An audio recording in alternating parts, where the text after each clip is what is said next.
ተስፋ አድርገው እግዚአብሔርን።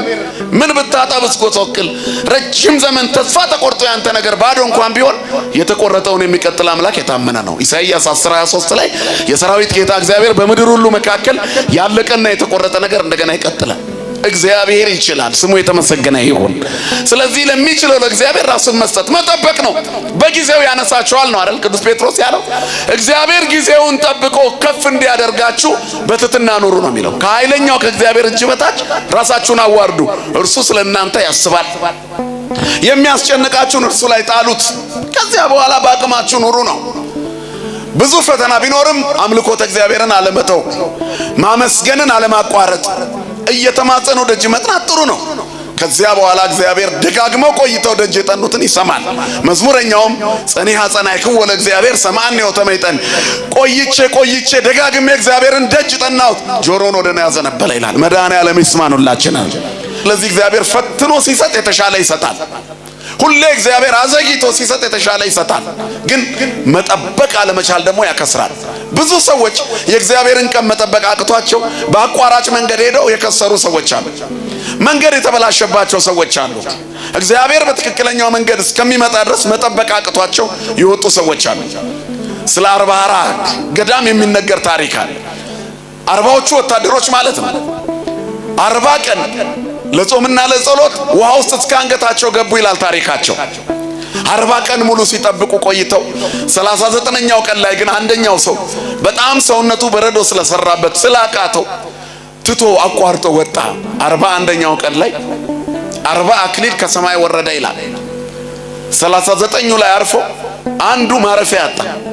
አካባቢው ላይ የነዚያን ሰዎች ሱባኤ የሚደነቅ ገበሬ እያረሰ ሲያያቸው አክሊል ከሰማይ የብርሃን አክሊል ሲወርድላቸው አየ። አንዱ ማረፊያ እንዳጣ ሲያይ ከብቱን ትቶ ሮጦ ውሃ መሃል ገብቶ እጆቹን ዘርግቶ ሲቆም እሱ ላይ ያረፈበት። እግዚአብሔር እንዲህ አይነት ጸጋ ለሁላችንም ይስጠን። አሁን ስለዚህኛው ሰው አይደለም፣ አቋርጦ ስለወጣው ሰው አስቡት እስቲ።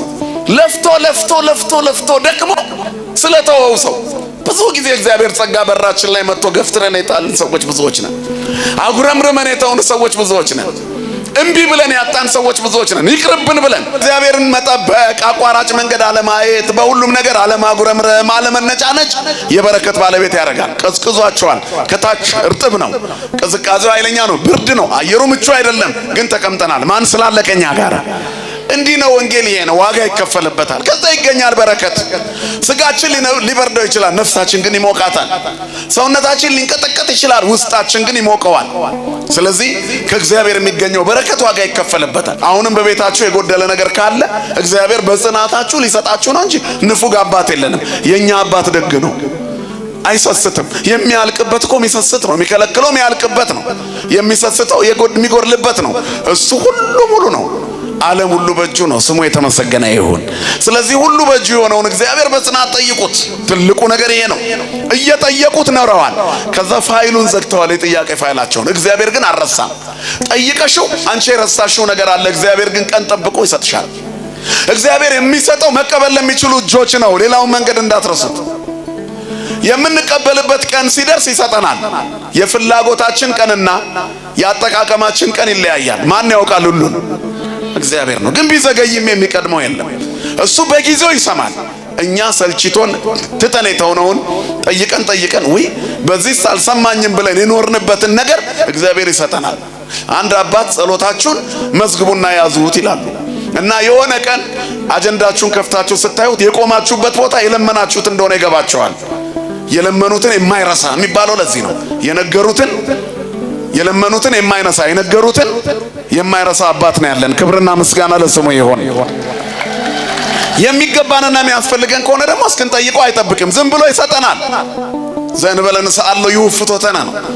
የፍላጎታችን ቅድስና ከሆነ ጽድቅ ከሆነ መንገድ የማያበላሽብን ሕይወታችንን የማያጎሳቅል የነፍስ ወለምታ ውስጥ የማይጥለን ከሆነ እግዚአብሔር ይሰጠናል፣ አይከለክለንም። ሩሩ አባት ነው ያለን።